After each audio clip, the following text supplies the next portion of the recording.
Bonjour à tous. Alors effectivement, la communication que je vais présenter a été élaborée de façon très étroite avec Françoise Börkia, qui était maître de conf en didactique des SVT à l'université de Bordeaux, à l'UFM de Caen, Basse-Normandie, excusez-moi, je me perds moi. Donc qui a réalisé sa thèse justement sur la physiologie nerveuse, donc sous la direction de Christian Orange.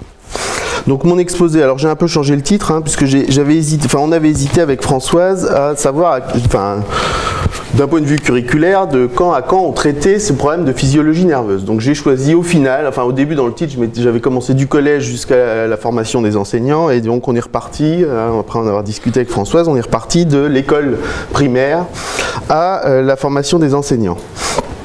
Mon exposé va être réalisé en trois grands temps. Tout d'abord, je vais rappeler en gros quels sont les principaux savoirs à construire dans une perspective en lien avec la construction de problèmes telle qu'elle est développée par Christian, Denise et puis toute l'équipe autour de l'université de Nantes, d'Ukraine. Définir une grille de lecture à partir des grands principes d'explication qu'on peut trouver du point de vue de la communication nerveuse, et ensuite je vais aborder d'un point de vue du CP, CE1 jusqu'à la formation des enseignants, les grands types d'explications produits par des élèves ou par des étudiants, afin d'identifier les principaux obstacles à la construction d'une compréhension du fonctionnement de la communication nerveuse.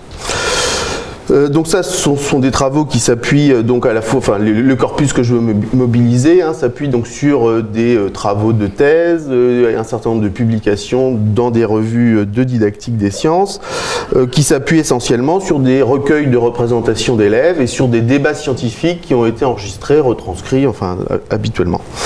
Le troisième point, donc là je vais m'aventurer, on va essayer, ce qu'on voulait faire, la discussion qu'on a eue avec Françoise, puisque c'était pas notre champ d'investigation, mais c'est d'essayer de voir, ou d'essayer d'envisager quelles peuvent être les conséquences de ce qu'on aura dit sur les problématisations des élèves, du point de vue de la réception que peuvent avoir, du point de vue de la réception des travaux sur les neurosciences, ça ce sera plus du point de vue de la discussion plutôt que des résultats scientifiques. Bon, alors pour aller vite, une analyse du savoir en jeu en termes de nécessité à construire pour pouvoir comprendre quelque chose du fonctionnement du système nerveux. Donc comprendre comment le système nerveux contribue physiologiquement à la coordination des mouvements, à leurs ajustements dynamiques, les élaborations perceptives, implique de faire construire aux élèves en gros trois grandes nécessités. La nécessité d'une transmission de messages nerveux, de certaines parties du corps vers d'autres parties du corps, la nécessité de transformation de la nature, donc des stimuli en messages nerveux, des messages nerveux en effets moteurs, et la dernière grande nécessité à construire relève d'une nécessité d'intégration des messages au niveau des synapses. On peut relire, en gros, là je vais essayer de donner le cadre qui va me servir, pour analyser les productions d'élèves et les explications qu'ils construisent. Donc trois grands principes, trois grands cadres explicatifs, trois grands types de principes explicatifs. Les explications mécanistes, qui se développent en gros à partir des travaux de Descartes et qui se construisent en réaction contre des explications de nature animiste, et qui présentent quelques grandes caractéristiques. Donc tout le fonctionnement du système nerveux est pensé comme une machine de type mécanique, avec deux sortes d'éléments. Des éléments qui assurent la transmission du mouvement, sont les fibres nerveuses contenues dans les nerfs qui, pour Descartes, assurent cette transmission. Des éléments qui entraînent le mouvement et qui ont donc une fonction motrice. Donc chez Descartes, c'est le cœur qui produit, grâce à la chaleur qu'il produit, qui alimente le cerveau en sang, d'où sont extraits les extraits animaux à l'origine du mouvement. Et donc l'ensemble des organes concernés, en dehors de la glande pinéale, sont entièrement passifs et transmettent donc comme des courroies le mouvement imprimé par les excitations sensorielles ou comme des tuyaux véhiculant les esprits animaux. Le cerveau est le centre pour deux raisons, c'est le réservoir des esprits animaux et c'est aussi l'organe contenant la glande pinéale lieu qui pour Descartes est la jonction entre le corps et l'âme. Les deux aspects de la problématique cartésienne que nous venons de souligner, passivité des structures nerveuses comme conséquence du mécanisme et importance du cerveau, nous semblent pouvoir être considérés comme des éléments forts de la conception cartésienne pouvant avoir le statut d'obstacle dans la construction, dans le passage à un autre type d'explication. Deuxième type d'explication sont les explications vitalistes. Historiquement, le modèle cartésien atteint ses limites quand il n'a pas pu expliquer certains faits, tels que les mouvements des animaux privés-d'encéphale, de nombreuses expérimentations qui ont lieu sur des animaux à sang froid comme la grenouille. Et donc l'apport principal du vitalisme, dans le cas de l'élaboration du concept de réflexe, c'est la dissociation des notions de cerveau et de centre sensorimoteur. Le cerveau n'est plus le seul principe de commande et de contrôle du mouvement. Je ne vais pas développer l'apport du vitalisme comme condition de possibilité de l'émergence du concept de réflexe, travail qui est développé dans la thèse de Georges Canguilhem. Le troisième grand type d'explication, troisième grand principe d'explication sont les explications cellulaires et physico-chimiques. Ou l'activité, ce que dit Changeux, l'activité nerveuse évoquée ou spontanée, sa propagation dans les réseaux de neurones s'explique en fin de compte par des propriétés anatomiques. Au niveau des mécanismes élémentaires de la communication nerveuse, rien ne distingue l'homme des animaux. Quelques grandes étapes, Galvani découvre l'électricité animale, la théorie de l'information au XXe siècle, et puis avec les travaux de Hawking et Huxley, le passage à la dimension biophysico-chimique, on va dire. Dans ce paradigme-là, c'est un aspect important, on relève de tous les processus de transduction qui comportent à la fois un aspect transformation et aussi un aspect traitement de l'information et donc du concept d'intégration. Les relations entre le concept d'intégration et celui de neurone vont s'établir dans le cadre d'une discontinuité fonctionnelle. Donc voilà les cadres, voilà les grands principes à partir desquels on peut essayer d'interpréter ou d'analyser les produits, ce que proposent les élèves en termes d'explication quand on les confronte à des questions qui portent sur la communication nerveuse. Alors voilà des premières productions d'élèves, d'élèves de CP-CE1. À qui on a posé la question suivante, expliquer ce qui se passe quand on met le pied dans le pédiluve pour savoir si l'eau est chaude ou froide. Donc ce sont des représentations initiales avant enseignement, et donc vous avez deux types, vous avez en gros trois grands types d'explications produits par des élèves. Des explications un peu tautologiques, comme celle que produit Axel, je touche l'eau, et puis ça suffit pour savoir. Et puis des explications comme Melika, qui dit on met le pied dans l'eau, on va dans l'eau, on met notre corps dans l'eau, et puis vous voyez, ça part du pied jusqu'à la tête. Je ne sais pas par quoi ça passe, mais il y a quelque chose qui va visiblement des pieds à la tête.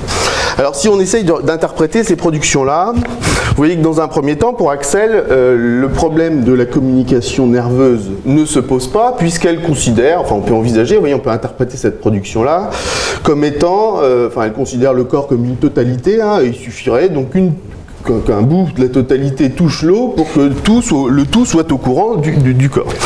Donc on voit que dans ce cadre-là, Axel n'a pas commencé à envisager le corps comme un ensemble d'organes qui, vous voyez, pour que le problème de la communication se pose, il faut commencer à envisager que le corps soit composé de différents organes qui ont besoin de communiquer les uns avec les autres.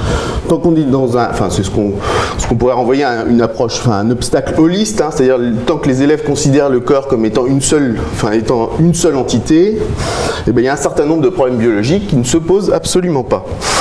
Chez Melika, par contre, là, on voit bien que le problème de la communication nerveuse se pose, puisqu'il va falloir que les pieds communiquent avec la tête. Alors, si on regarde comment les élèves discutent dans les débats qui ont suivi les explications, les productions, la présentation des productions que je vous ai présentées avant, je vous ai sélectionné des petits bouts là. Alors on ne comprend pas le dessin parce que les pieds ne parlent pas, voilà, c'est vrai, oui, mais on comprend. Oui, on comprend les pieds, ben non, les pieds ça parle pas, c'est notre tête qui dit. Bon, nous on a bien dit que c'est les pieds, ça va remonter jusqu'au cerveau, après le cerveau il réfléchit, les pieds ils ne remontent pas jusqu'au cerveau, on ne va pas lever le pied pour dire au cerveau, etc. Donc vous voyez, donc, comme ils s'appuient, hein, donc ils construisent la nécessité de la transmission de quelque chose qui va des pieds à la tête, en s'appuyant sur un certain nombre de contraintes, enfin d'éléments empiriques qui semblent partagés par la classe. Les pieds ne parlent pas, il n'y a pas besoin d'un contact entre les pieds et la tête pour qu'on puisse savoir que l'eau est chaude ou froide. Hein, on sent bien, et comme on sent bien que si l'eau est chaude ou froide, il y a nécessairement quelque chose qui doit aller des pieds à la tête pour que le cerveau puisse dire si l'eau du pédiluve est chaude ou froide. On peut interpréter, vous voyez, l'acceptation provisoire de ce raisonnement comme présupposant un monde proto-scientifique, hein, qui implique que les choses ne se font pas par magie. Hein, vous voyez, ils sont quand même bien dans une première approche de type mécaniste, enfin d'une recherche d'une explication mécanisme des phénomènes physiologiques.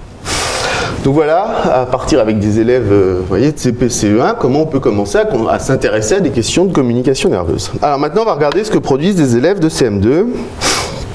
Alors voilà, je vous ai mis donc entre le cerveau, donc ça c'est, enfin vous trouvez ça à la fois dans la thèse de Françoise de Urquhart et dans un article publié en 2005 dans la revue Aster. Donc entre le cerveau et les muscles, il y a un nerf, hein, une sorte de fil. Ce nerf tire sur les muscles grâce aux neurones, hein, et c'est le cerveau qui donne l'ordre de tirer sur le muscle. Voilà, puis en dessous vous avez Vous avez des bouts de débat ou des bouts de discussion autour de cette production-là. Voilà, alors Amélie qui dit si ça tire le muscle, ça va casser. Parce que c'est un fil, hein, et un fil c'est pas facile, un fil c'est facile à casser, c'est fragile, et en plus le bord il est lourd, et il faut que le fil il soit suffisamment fort pour tirer sur le bras pour lui faire une flexion. Et puis, mais bon, vous voyez, donc on conteste un peu cette idée d'explication très mécaniste, mais en même temps, on la conteste sur un plan mécanique, hein, mais en même temps, vous voyez qu'on a du mal à les abandonner, hein, non, parce que le nerf c'est solide, hein, il est assez épais. Hein. Donc cette explication, hein, telle que je vous la présente ici, présente toutes les caractéristiques d'une explication mécaniste, hein, identité entre cause et effet, hein, les tendons qui attachent les muscles aux os doivent tirer sur ceux-ci pour que la flexion se réalise, les nerfs attachés aux tendons exercent eux-mêmes une traction qui leur est imposée par le cerveau moteur du dispositif. Dans cette explication mécaniste, vous avez une nécessité de continuité des structures pour que ça puisse fonctionner. Hein. Cela ne peut fonctionner qu'à condition que les structures successives soient bien reliées les unes aux autres. Et il y a un moteur, hein, qui est le cerveau. Des explications mécanistes, on peut en trouver de différents types. Vous en avez une deuxième explication ici. Hein. Donc le cerveau est relié au muscle par un tuyau, le nerf, qui lui transmet des sortes de messages. Dans le tuyau, il y a des neurones, hein, des sortes de boules. Dès que le message arrive dans le muscle, il se contracte.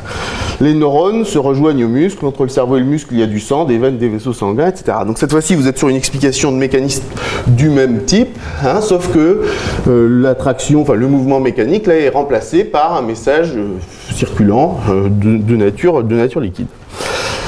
Si on regarde les argumentations développées par les élèves, hein, la demande d'Alexis, hein, en 484 conduit Romain à une exploration plus précise du modèle, hein, de sorte de son groupe. Hein, il met aussi en relation deux nécessités, celle d'une transmission et celle d'une continuité des structures. Les principes d'explication sont encore mécanistes, mais à la différence du cas précédent, ce n'est pas une traction qui se transmet le long du nerf, mais un message de nature liquide.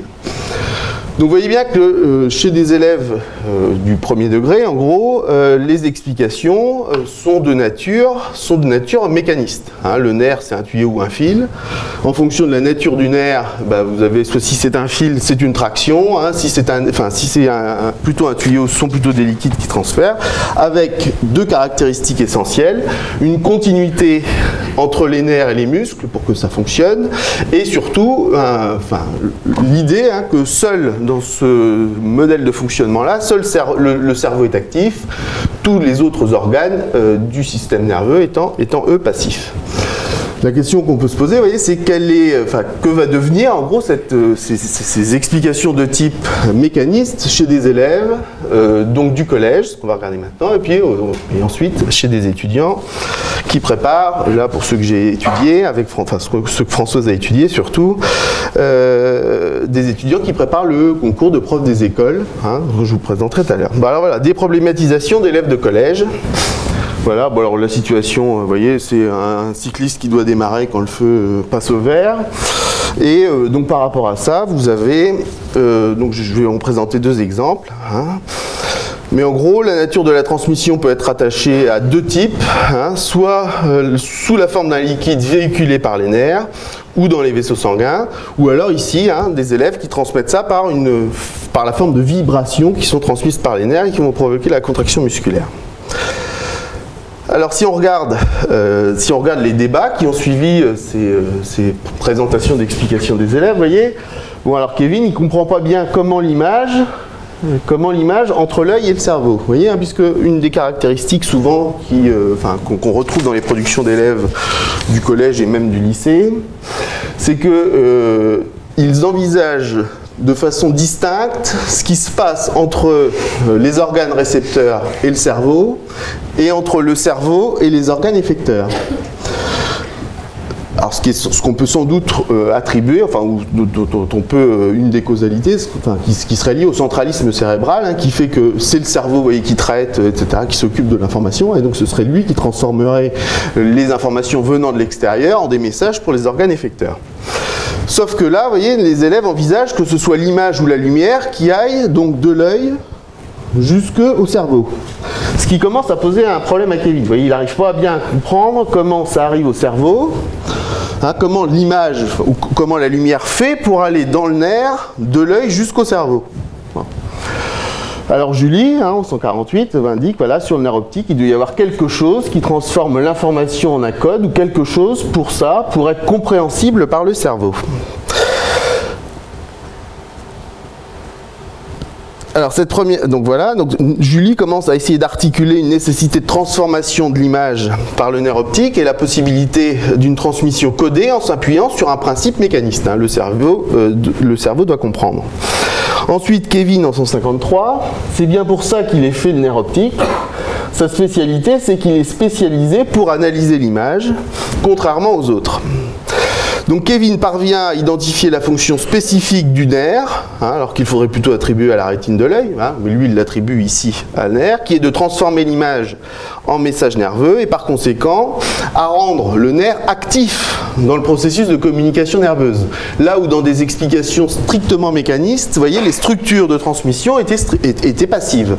Là, les élèves commencent à envisager, hein, par cette controverse, la possibilité de transmettre une image à travers un nerf, commencent à envisager un rôle actif des structures nerveuses. Deuxième type d'exemple, hein, alors donc la même situation, là vous voyez que ce sont, alors j'ai du mal à voir, à bien voir la production, alors je vais la reprendre sous les yeux. Donc l'image toujours, où l'œil perçoit que le feu passe au vert. Ensuite, vous avez quelque chose qui arrive au niveau de l'œil, et puis ensuite le cerveau est connecté au cœur via un nerf, hein, ça accélère le fonctionnement du cœur, ça envoie plus de liquide, vous voyez, et à force d'envoyer plus de sang dans les muscles, les muscles finissent par se contracter. Donc on reste dans une explication strictement mécaniste dans lequel on peut reconnaître, où on peut identifier en gros, vous voyez, que les élèves attribuent un rôle décisif au cerveau, hein, c'est ce qu'on pourrait qualifier, ce qu'on appellera avec Françoise l'obstacle du centralisme cérébral. Hein, donc seul le cerveau est actif, hein, les nerfs et les récepteurs sensoriels transmettent passivement soit les informations extérieures, soit les ordres du cerveau. Cependant, dans le débat qui a eu lieu sur les modalités de la communication entre l'œil et le cerveau, émerge la construction du problème de la transformation des stimuli extérieurs en une information codée, hein, même si dans l'argumentation ressurgit le centralisme cérébral, mais aussi des raisons qui pourraient se rapprocher d'une certaine forme de vitalisme quand il est question de la spécificité des structures nerveuses pour expliquer le fonctionnement du système nerveux. Donc des élèves de collège, vous voyez, restent même si on a quelques traces, vous voyez, d'émergence par des explications de nature vitaliste, hein, de dépassement du modèle mécaniste, les élèves restent quand même globalement dans des explications de nature mécaniste. Alors voilà, des affiches, une affiche produite par un groupe d'étudiantes qui préparent le CRPE, hein, dont 2 ont une licence de biologie et les 2 autres ont un bac scientifique. Alors l'explication donnée du mouvement de la flexion du bras pour ramener un objet consécutivement à la vue de cet objet comporte donc 2 volets, hein, sur la fiche de droite et sur la fiche de gauche. Une voie ascendante qui explique les modalités sensorielles vues et touchées qui aboutissent au cerveau, et une deuxième partie sur la fiche de droite, la voie descendante pour la motricité aboutissant aux 2 muscles antagonistes permettant la flexion. Alors, ce qu'on peut... moi, je vais peut-être revenir un petit peu sur ces produits, enfin, le temps que vous les voyez. Alors, attendez. 10 minutes? Bon, ça va aller.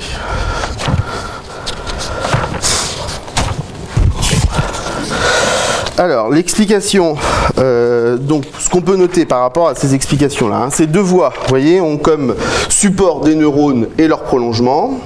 Hein, mais malgré ça, vous voyez bien qu'il y a un certain nombre de points qu'on voulait souligner avec Françoise, puisqu'ils sont récurrents dans les productions d'élèves, dans les productions d'étudiants de ce type-là. C'est l'absence d'afférence sensorielle issue des muscles et articulations pourtant nécessaires à la coordination des muscles antagonistes et à l'ajustement du mouvement, et l'absence de modélisation de l'intégration au niveau cortical. Hein, et une modélisation de celle-ci dans la moelle épinière extrêmement simpliste, hein, et incomplète puisqu'elle ne comporte aucune afférence sensorielle. Lorsqu'on étudie des moments de discussion ou de débat entre les étudiants sur ces productions d'affiches, hein, ça a plutôt tendance à confirmer les interprétations qu'on pouvait faire à partir de leur représentation. Hein, par exemple, vous voyez, Émilie, hein, donc il est relié aux os de l'avant-bras et tire l'avant-bras. Alors ça, c'est le muscle, on dira antagoniste, et le muscle triceps, pour permettre le mouvement du bras, doit se relâcher parce que s'il se contractait aussi, le bras resterait tendu. C'est ce qu'on appelle le muscle antagoniste, et lui, il a besoin de relâchement pour pouvoir permettre le mouvement.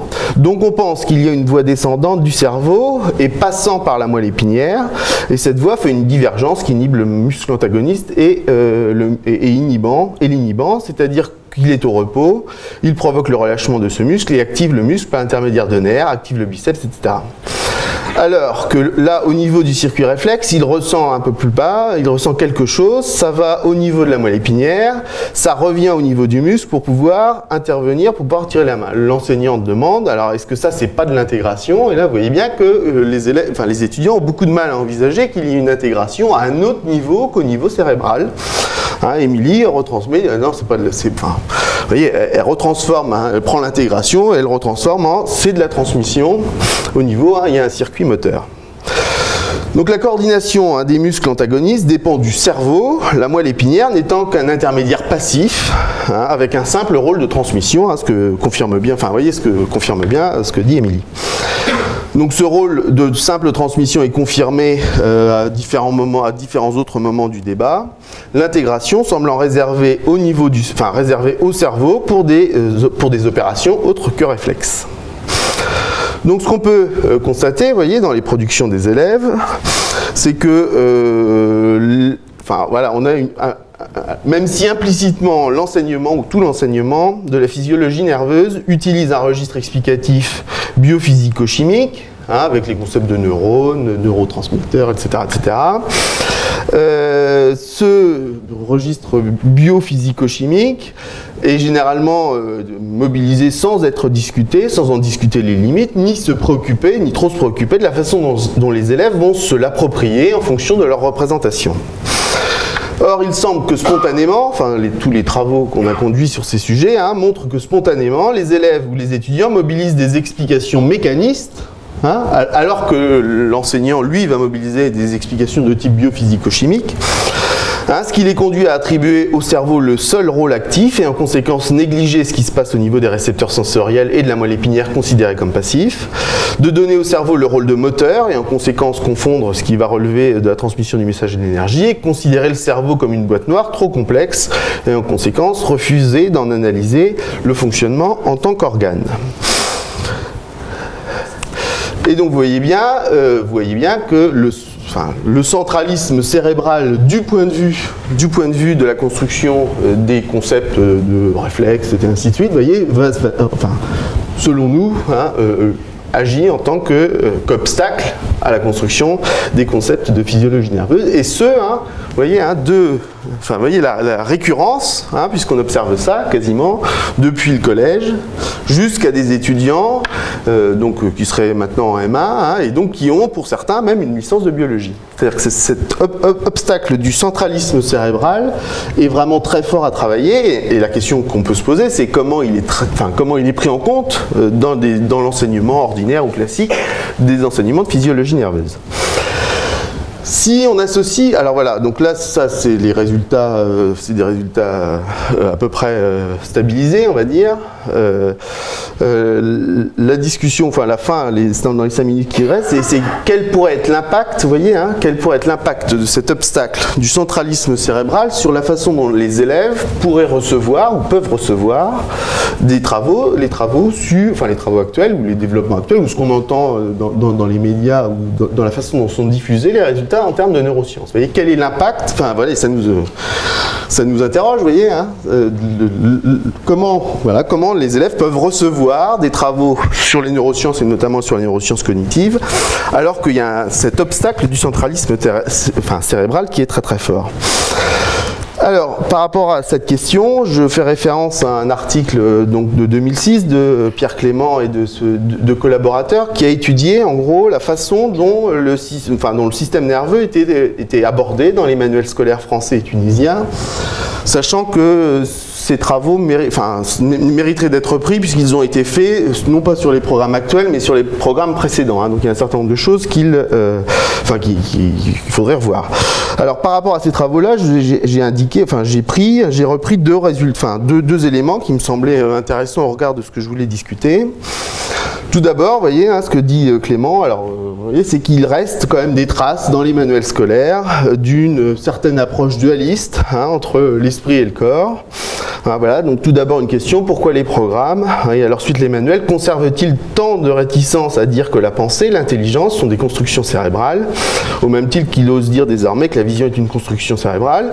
Ensuite, ils ont montré que le cerveau est encore présenté comme étant aux commandes du corps, avec l'image d'un dualisme cerveau-corps qui n'est pas sans rappeler le dualisme esprit-corps. Deuxième élément qui me semble relativement intéressant, c'est la place où une certaine vision un peu réductionniste qui reste ou qui pouvait traîner dans les manuels, dans les programmes et les manuels qu'ont étudiés Pierre Clément et son équipe. Donc quand Guilhem avait déjà mis en évidence l'idéologie de la biologie en l'identifiant à son approche anatomisante puis réductionniste, l'idéologie du déterminisme génétique qu'ils appellent héréditarisme est une des manifestations les plus prégnantes et a été dominante dans la période du tout génétique.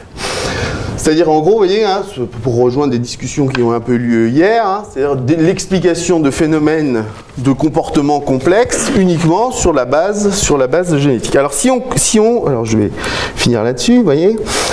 Si on cumule le centralisme cérébral plus des conceptions un peu héréditaristes qui peuvent se constituer un obstacle pour comprendre les comportements complexes, n'existe-t-il pas, c'est une question que je pose à la suite de Lucien Sèvres, un risque que le psychisme humain soit seulement compris dans le cadre d'un face-à-face réducteur entre le cerveau et le psychisme, faisant totalement l'impasse sur un troisième terme, celui des outils culturels, de la langage, des concepts, etc., qui est pourtant décisif si on veut comprendre les spécificités du développement du psychisme humain.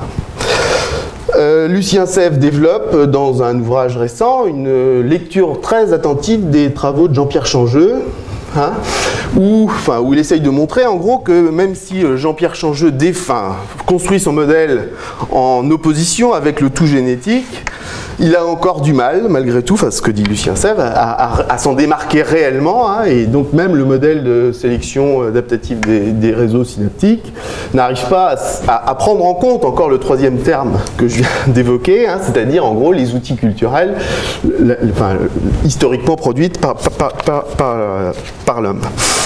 Alors si Changeux proposait qu'apprendre c'était éliminer, si Houdet dans un ouvrage récent indique qu'apprendre c'est résister, Dans tous les cas, il me semble, à la suite de Sèvres et aussi des lectures de Vygotsky sur lesquelles nous nous appuyons, qu'apprendre, c'est avant tout s'approprier le monde de la culture produit par l'homme, et que voilà, et qu'on n'est pas, enfin, entre c'est éliminer, c'est résister ou c'est s'approprier, on n'est pas encore tout à fait, et donc le centralisme cérébral et l'héréditarisme risquent de peser un petit peu lourd sur la façon dont on peut envisager que les élèves reçoivent les travaux du point de vue des neurosciences. Voilà, je vous remercie.